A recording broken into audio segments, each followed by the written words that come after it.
What's up everyone, Cecil here. Today we're going to be doing a tattoo. Not just any tattoo though, a cover-up tattoo. But not just any cover-up tattoo. We're going to be covering up a portrait of Stephen King with the exact same portrait of Stephen King. Only I'm going to be making it face the right way on the body and doing it in color. Hopefully it turns out better than the original one. If you guys like, leave a comment. If you have any questions, feel free to ask. And if you want to see more, hit the subscribe button. Thanks a lot. Hope you guys enjoy. Now, let's talk about the actual tattoo for real, because this gentleman that had that you just did this cover-up for, he showed up with a piece that was how old? I don't even know. I think he said like 18 years or something. But the thing is that it was a half start, or maybe 8 years. See, I don't know. I don't pay attention to stuff like that. It was old. It was old enough. A really well-worn, well-set, totally, well-lived in. Yes. Okay. And it was done very poorly. And I mean like poorly in the way that like it looked about 40% to being competent. You know, like you could tell when I seen the reference picture, because I'm going to be honest, it was from like I think the 70s. So, and it was from the image is of Stephen King. Yeah, it was a black and white photo from a newspaper. So you can imagine it was not the best quality. Right. So this gentleman who attempted the tattoo the first time wasn't working with good photo reference. I don't know what he would be capable of if he had good photo reference. But in this instance, it was not good. But can I just... yeah, and again, this might have been 8 or 18-year-old tattoo, so we don't know. But beyond that, he was also facing backwards. He was facing the wrong way. So there's kind of a rule in tattooing that can be broken but shouldn't be.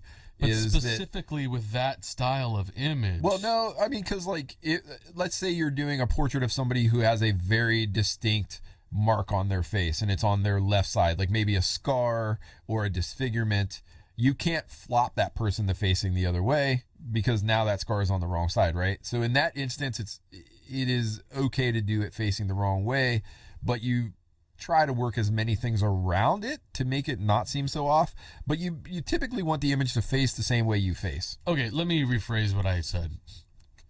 In this specific instance, should this image have been facing? No, it was facing backwards, and it looked. Okay. And it looked. Not only was the tattoo done poorly, but it looked weird, just because it leaned towards the back side of his arm, and there was just a slight warp to the top of it. So there's a thing too. Whenever you're putting a tattoo around a cylinder, and it happens to be a face, you have to be very careful with placement because you start to have to where one eye's on one plane and one eye's on the other, and it can, because of the musculature of this person. Yeah, so I'm trying to break it down. Yeah, in this case, let's say the deltoid, the shoulder muscles. Mm-hmm. So because of the odd placement, not just facing the wrong way, but it also leaned towards the back of the arm, you kind of had one eye on the lower front facing plane of the delt, the shoulder, and the other eye on kind of the side back. Yeah. And it made the eyes look separated. And you can run into the other where they look too cross-eyed, or you can run into where a muscle makes an eye lift and then one lower. So then you kind of have the like Alfred E. Newman Mad Magazine thing where one eye is, on a different line than the next. And you have to compensate as a tattooist. You have to learn to do that. If that happens, if that's where it needs to go and that's where it has delay, which it didn't in this case, but you still learn to compensate. You redraw the eye, or in my case, I don't ever redraw the eye. I'll just make the adjustments as I go. This pupil needs to be an 1/8 of an inch higher. That's my landmark. Now I know the eyelid needs to be, based off the pupil and the brow ridge, all that stuff. You just kind of remeasure as you're going. Yeah. This guy didn't do that. So he had it made the eyes just look super wonky. And then the combination of that plus it facing the wrong way, the guy thought I was just going to color this tattoo in. And right. That's what you said. Well, I told him, I believe I actually said, you can't really polish a turd. Right. I could lipstick on a pig. Yeah, I could put as much into this, but it would still be a bad tattoo. Right. So I just covered it up with the same image facing the right way. Right. Luckily, with full Cecil color. Yeah. Which, I mean, guys, just to go back to the original image, I mean, basically what was left of it was kind of the splotchy black hair and some of the black maybe around the outline eyes. around the eyes. Yeah, the black, some of the black chin. around the eyes, the shadow around the eyes, the nose. Oh, and he's also holding a snow globe with a snake head in it. Some kind of viper. Yeah, so it is a crazy image of him like kind of screaming at. Yeah, it's crazy. I mean, it's full King, man. Yeah, the good old days is what we're saying. Yeah, when he wrote his best stuff, but way too long. So now that motherfucker is blasted with color, son. Well, that works well for a cover up. If you notice, I used a lot of cool colors in it. Oh yeah, and the reason why is first of all, when you put blues over black, they tend to stay blue. When you put yellows, reds, oranges over black, they get real muddy and yucky looking. So I used a lot of cool colors in this for that purpose. The other reason is cool colors tend to be more opaque, so less stuff's going to show back through as it ages. Because there's a lot of cover-ups that look decent for the first 6 months to a year, but after a while, the cellular structure starts to break down and those old colors start to show back to the surface. And in this case, I tried to do as much as I could to make sure that would be disguised. It's going to happen. You can't stop it. Right. But you can create noise and different hue variations that'll distract from that, and then you don't notice really what's behind it. We talked earlier about how there was a large black mass for the hair that ran across part of his forehead, but I just kind of shifted the light source to a little lower area so that it would create a shadow. And so when that black shows through, it should read as more of a shadow tone. Forehead. Yeah, like a shadow on his forehead. Right. Versus it was a highlight, but that's not going to pass because it's a cover-up. Stuff like that. So, I just was like, well, we're going full color on this. Nothing can say I'm right or wrong because this is a black and white image. Yeah. So I can do whatever I want. Exactly. And you did. Mm-hmm. Yeah. Yeah, because again, I created a lot of noise through shape design and hue variation, and so the busier you can make something look, the less you'll notice what's behind it in the case of a cover up. So I can't really, you can't make a ton of wrinkles, although I did exaggerate some wrinkles and stuff for that reason. I just tried to lighten that black mass, knowing that it will darken down. I went probably 2 or 3 shades lighter than I wanted it to be because it's going to darken down because there was such a dark base behind it. Right. And then just trying to use all that hue variation to create noise so that you don't notice what's actually behind the tattoo that I did.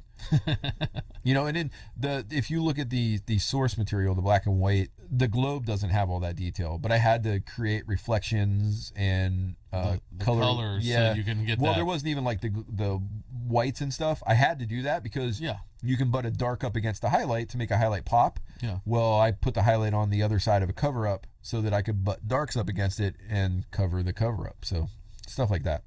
And you can, when you add all this color into the globe, then you get all the different casting colors you want for the face. And Exactly. Yeah. Then it just all. Well, it would look like 2 weird environments, right? Like if I did all these crazy colors on the face and none on the globe, your brain would know something's off. Yeah. You've got, and that's the problem that a lot of guys who mess around with color have when they try to use crazier colors. They don't think in terms of like, those colors exist because of the environment reflecting or refracting the color across the surface. So if it does it on one element, it should do it on all elements, right? Because like, why would this purple that's behind us reflect a purplish color on your face, but not your shirt? Right. So you need to understand how color works so that you know the proper tonality to use and the proper hue to use on that surface, because it's going to reflect differently on a face than it is your shirt, than it is a fabric, than it is this, than it is that. So basically I started it out because I knew I had to do some light source changes, and they weren't extreme. They were as subtle as I could make them given the situation, because I wanted to stay true to the reference because that makes it easier for me for the most part. I laid in all my blacks, and then I did the underpainting. Once I had those two established, I knew what kind of tones I was going to use on which side of the face, And that was enough to kind of give me a basic idea of how my light was going to change compared to the reference. So I had sort of reference points on how to adjust, where the light was coming from. Yeah. And then I tried not to look at the reference very much, because then that'll screw your head up, because then you have that conflicting information. And so once you get the basic shapes down, I would just look back to the reference to make sure I wasn't losing the likeness. Right. And because that's you have to nail the fucking likeness on this image. It's the a only famous thing person, that matters. right? Yeah. Famous person. I mean, even when it's not a famous person, I mean, you fuck up somebody's mom. Well, okay, yeah. Well, I guess it's portraiture instead of like, it's just got to be a Viking or something like that. Spider-Man can be, So that was your mom, Ethel. Yeah. So that was basically all I used the reference for, was once I had the structures laid down, it's really just about manipulating the forms and adjusting the lighting on the planes so that you can move your light source a little bit. And that was pretty much it. It was super challenging because there was a ton of noise to cover on the lighter side of like the globe and the hand, because that's where on the other side, it was the back part of the portrait. Right. So I had like glasses and stuff showing through there that I had to cover. And that was really hard. And that was a lot more of my good old when in doubt, black it out. Well, this ain't working. Black. Yeah, they say that Cecil's a color guy, and I go, fuck. You didn't see how much black that motherfucker uses. Yeah. Luckily, in the reference, he had a freaking full shag carpet of chest hair. Because, back then he had his shirt unbuttoned down to his belly button. I couldn't, looking at the reference, I don't even know if his shirt was buttoned. Yeah. Like, I think he was just full open shirt, just crazy out of his mind. Yeah. But whatever. Take the picture, motherfucker! But that made, that's what it looks like. But that made so much, like, texture and noise that it covered up a huge portion with just that. Right. And that was super helpful. Thank you, Stephen King, for being so fucking hairy. And then, of course, putting a lot of black in the background, which helped him pop forward. Yeah. But, so like the hair, I kind of hit it with like a bluish light source, which is pretty common for dark black hair. But I could use a light blue, and then because of it being a cover-up, it would look like a mid-tone grayish blue. Mm-hmm. And then with that dark black behind it, that'll hold. Now it pops. Yeah. And so that was... So you still get the contrast because of the black. Yeah. And that's why I did that, was I didn't want it to be light sky blue, because that would look weird on hair. Yeah. But I knew that if I used a lighter skyish blue on the black, it would make it that grayish blue, which is perfect for that kind of Once hair. that tattoo's lived in.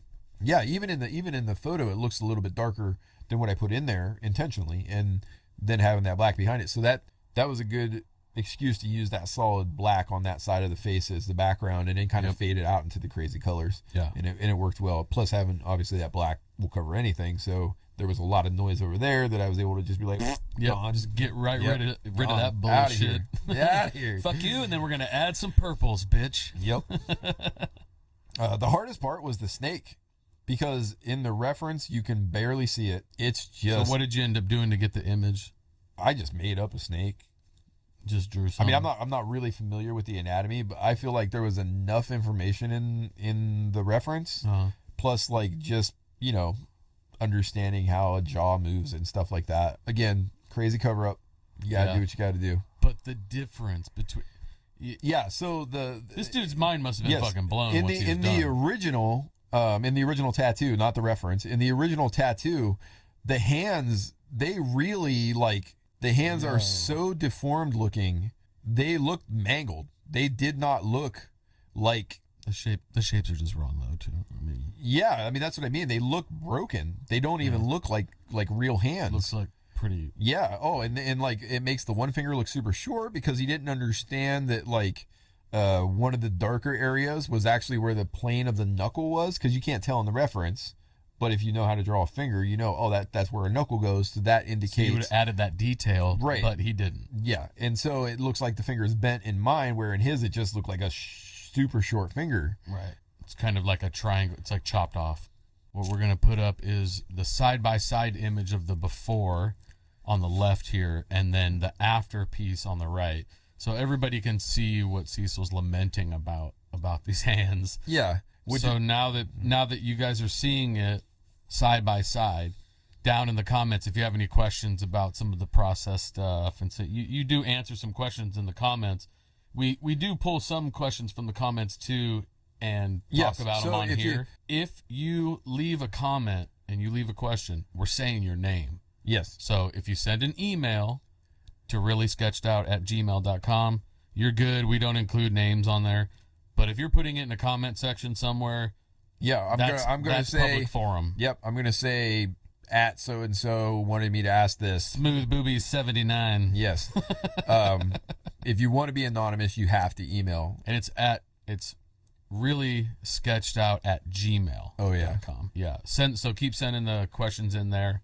But yeah, you can post some comments down below if you have questions about some of the process, or I know some of the guys that are out tattooing will see some of the before and afters, and they have a lot of questions. Yeah. Do you tend to, when you post pieces like this, do your emails kind of spike up, or is it like direct messages, comments? It'll be direct messages. Yeah. Yeah. And when I post something like this, I will get slammed for the first 24 hours with 5 questions.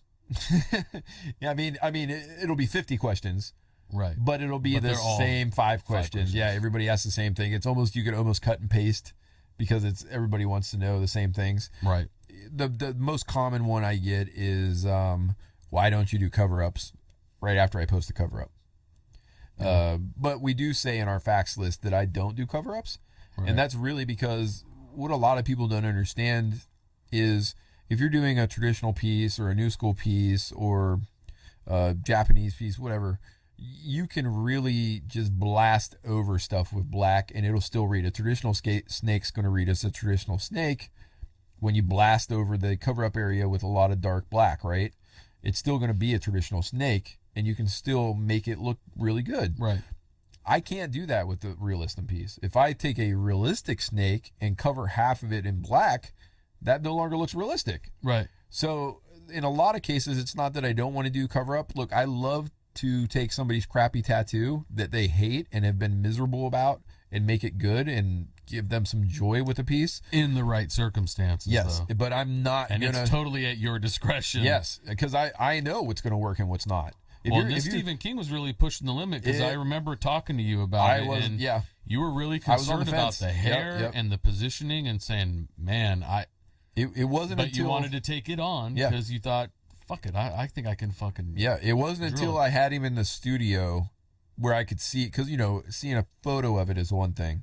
Wasn't it darker in the photo, do you say? No, it was darker in person. Oh, it did end up being like you thought. It was, yeah. So I think, and this is again speculation, but it looks like he took it in the bathroom, and a lot of people have like super bright fluorescent lights in the bathroom, and they'll wash out anything. And the photo definitely looked washed out. When he came in, I was like, woof. But I blew it up quite a bit bigger than it was. Yeah. And tilted it, which moved that black mass of the hair from the back left to more top center, which handled a lot of the cover up. Right. And once I kind of held it up to his arm and could see exactly where things were going to fall, I felt confident that I could do it. But didn't know until that point. It was at that moment. You're kind of, that's how it is with cover-up sometimes. Yep. You just don't know what the skin's going to be like. Yes, I'd have done it. But I am not going to joke. My very first question to him was, so you want the same image, right? Because obviously, if I had a pick of a slew of images, I could find the ideal image for that. Hey, can we go with something like a Wolfman or something real textury? Well, no, I wanted it to be Stephen King, but I'm sure there's a Stephen King image that could have worked more ideally. Sure. Not a newspaper clipping. Absolutely. Yeah, an image from this 50 years. Yeah. Well, even if it was an old one, it's just a really nice in focus, crisp, clear image would have been good. Yeah. Now, did you look at some of the images of him now that he's older? Did you find anything that was useful? I did, maybe pulling out the detail in that older image of him younger? What I did was, in the older photos of him, you can see where his wrinkles develop. And so I can use a lot of that information and just smooth it out, like give him a facelift. And that's where I was saying earlier, like I added a lot more wrinkles to it than the reference had. That's what I did. I just didn't make him the gnarly wrinkles that he has now, but I indicated, you know, slight tonal variations that would eventually become his wrinkles that weren't in the reference. They probably were there in real life. So that allowed me to create. IG modeled his image and smoothed them out. Yeah, and basically took it. You could look at his old image and smooth it out and see what so I picked the ones that are like most significant. Let's say in his crow's feet. You know, like he's got 50 crow's feet. Let's say, right, like all these little it's coming off the corner of his eye. I took 3 or 4 that are really dominant, and then just made nice little shadowy marks on the young 70s version of him. The only reason I did that, it wasn't to reel it up more. It was more or less to create more noise so he wasn't so smooth face, to help, again, disguise the garbage that was behind it.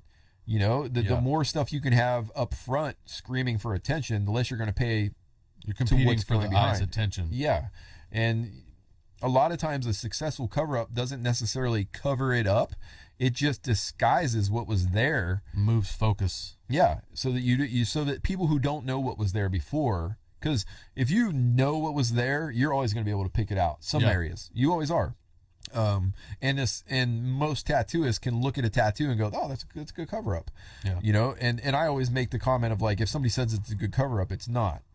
But I don't mean that as in like somebody who's skilled, because somebody who's done a lot of cover-ups and has seen a lot of cover-ups is always going to know it's a cover-up.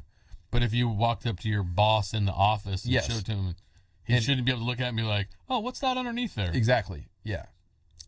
It shouldn't look like a terrible stained glass image. Right. Yeah. Thanks for checking out the video, everyone. If you want to see me do another tattoo, click over here. If you want to see me do a drawing, click over here. And if you want to see more stuff in general, click the subscribe button right there. Thanks a lot. See you next time.